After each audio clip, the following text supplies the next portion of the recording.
الحمد لله وكفى والصلاة والسلام على السيد الحبيب المصطفى وعلى آله وصحبه نجوم الهدى قادة التقى أما بعد.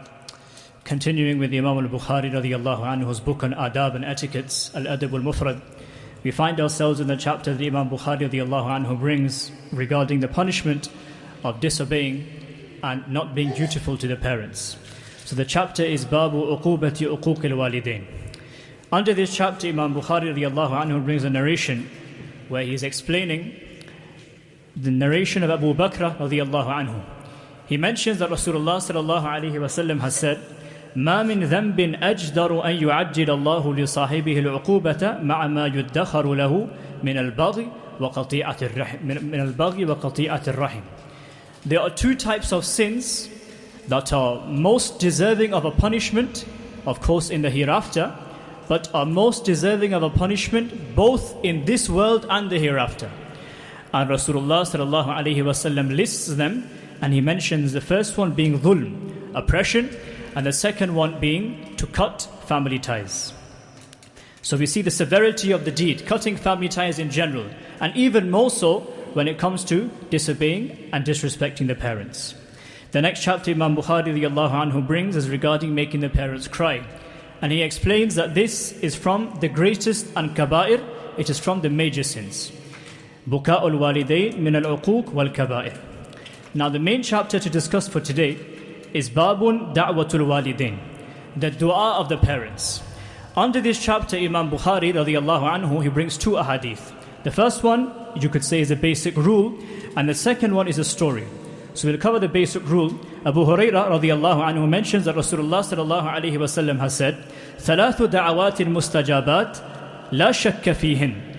There are three du'as that will always be accepted and there is no doubt in their acceptance. They will definitely be accepted. The first one, da'watul madlum.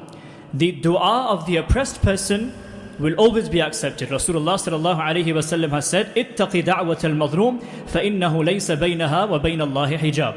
There is no veil between the dua of the oppressed and Allah subhanahu wa ta'ala, i.e. that dua will be accepted.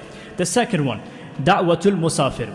The dua of a traveler will also be accepted by Allah subhanahu wa ta'ala, which is the reason why when people go on travel, we request them to make dua, because the duas of a traveler are accepted. And the third one, the reason why Imam Bukhari radiyallahu anhu brings his hadith over here, وَدَعْوَةُ الْوَالِدِ عَلَى وَلَدِهِ. The dua of a parent regarding their child.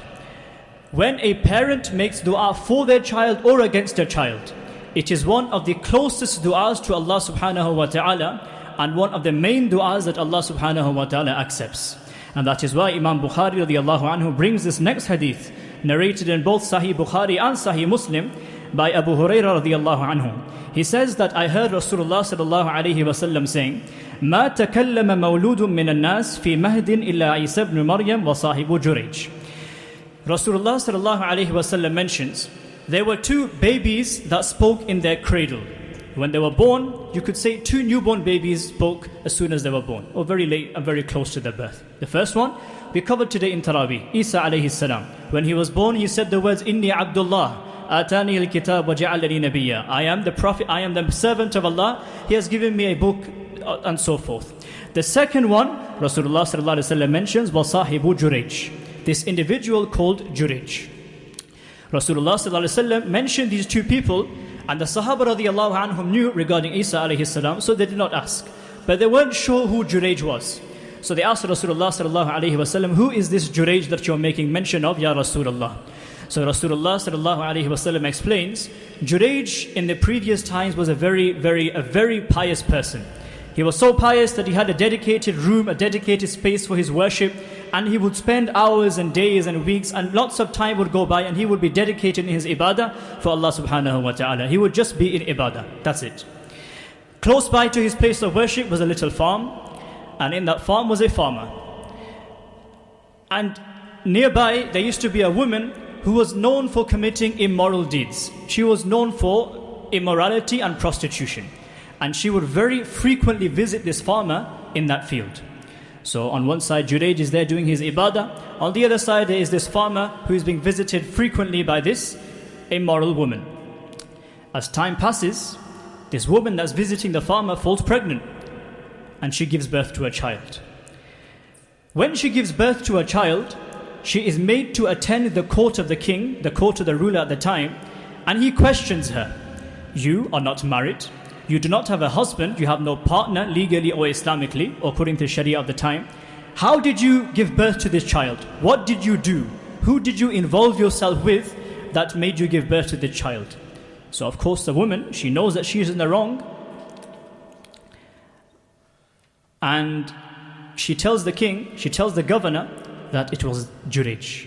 That individual that's in the Sawma'a, the worship place, it is Juraj. The king is dumbfounded and shocked. How can it be Juraj? He's a very pious person. He spends all day in his Sawma'a, in his worship place doing ibadah. You're accusing him? He asks her again, are you sure it's him? She says, yes, it definitely was him.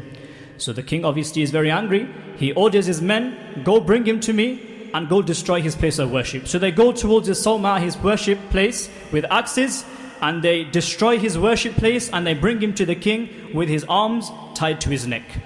He approaches the courtroom of the king, and the king asks him. Before the king asks him anything, he sees this woman. And when he sees this woman, he smiles and he laughs. Everyone's there in the courtroom wondering, this individual is laughing, he's about to be destroyed. Why is he laughing for? But nevertheless, the king asks him, are you the father of this child? Do you know who this is? He says no. So then the king asks that woman, is he the father of this child? She says yes. So Juraj now understands what the situation is. He's being accused of adultery with this woman. He's being accused of being the father of this child and having relations with her outside wedlock. So now he was a very pious man. So he says, where is this child that was born? So the king says, fi hijriha, it's in her lap. Go and look. So he goes towards the child that's in the lap of that woman, and he talks to the child and he says to him, who is your father? Now imagine this child has just been born, very close to birth, and now the child is speaking and saying, my father is the farmer, not you. So Allah subhanahu wa ta'ala cleared this individual of wrongdoing. So the king realizes that Juraj is innocent, he's done nothing wrong, so immediately he orders that his worship place be rebuilt. So he asks him, shall we make it for you in gold? He says no. Shall I make it for you in silver? He says no. He says no, just make it for me as it was before. So they rebuild that worship place for him, and he's about to go back to worship. But then the king asks him, when you walked into the courtroom, you started laughing and smiling when you saw this woman. What is the reason behind your smile? So Juraj then explains, one day, I was in my worship place, I was doing ibadah, I was engrossed in my salah, and my door is knocked by my mother. My mother knocks on my door, and she is calling towards me. And now in that situation, I was wondering, what should I do? On one side is my salah, on the other side is my mother. Ummi wa salati, he's pondering and contemplating in his salah. Who and which should I choose? So eventually he decides, I'm praying my salah, I might as well finish, I can respond to her later. So he's praying his salah. Once again his mother knocks for the second time. She's knocking, she's calling out Juraj. And he's there in his salah once again, wondering, should I break my salah, should I respond to her? And he again decides, I should continue my salah, I can respond to her later.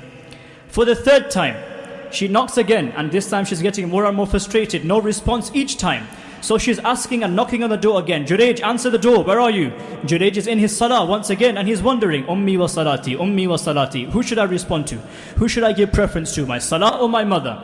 And he once again decides, I should give preference to my salah. His mother, in an absolute state of frustration, she makes this dua against her son, and she says, La amatakallahu ya Juraj, hatta tandura fi wujuhil mumisat. Allah will not give you death, O Juraj, until you are made to look in the face of a prostitute. This was the dua that his mother gave him in extreme anger and frustration. And imagine, Juraj is a very, very, very pious man. And even regarding him, Allah subhanahu wa ta'ala accepted his mother's dua, even though Juraj was involved in salah. He wasn't doing something else. He was in salah. Despite that, his mother made dua against him, and Allah subhanahu wa ta'ala still accepted his dua. And that is why Imam Bukhari radiallahu anhu made this and brought this hadith over here. That is why he smiled when he saw this woman. He remembered, this is what happened. My mother made this dua. What's happening right now in the courtroom is the acceptance of my mother's dua. So Imam Bukhari radiallahu anhu has brought this hadith here for this very reason. The dua of a mother is very, very close to acceptance with Allah subhanahu wa ta'ala. When she calls out to Allah, it is very, very likely that dua will be accepted. That is why walid is in this hadith anyway. Under this hadith are included those who fall under those people who bring up children as well. That could be guardians, that could be teachers, that could be anybody else that helps to bring up a child. Their du'as are very, very close to Allah subhanahu wa ta'ala, and they will be accepted. So Imam Bukhari radiallahu anhu has brought this bab and this chapter over here to emphasize, when you make dua as parents, when you make dua as teachers, make it a dua that is positive, that will benefit the child, because your duas are the duas that will be accepted. When you make a negative dua for your own child, you're going to have to live with your child. You're going to suffer the consequences of that dua yourself. So it is more wise for the individual to make dua that is going to be beneficial for both himself and the child. So Imam Bukhari radiallahu anhu has emphasized 3 types of people that dua will be accepted. Number 1, the musafir. Number 2, the madhloom, the oppressed. And number 3, the walid and the parents.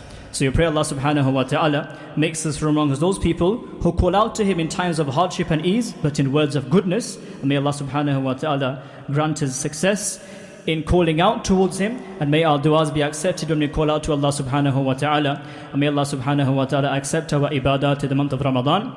سبحانك اللهم وبحمدك نشهد أن لا إله إلا أنت نستغفرك ونتوب إليك.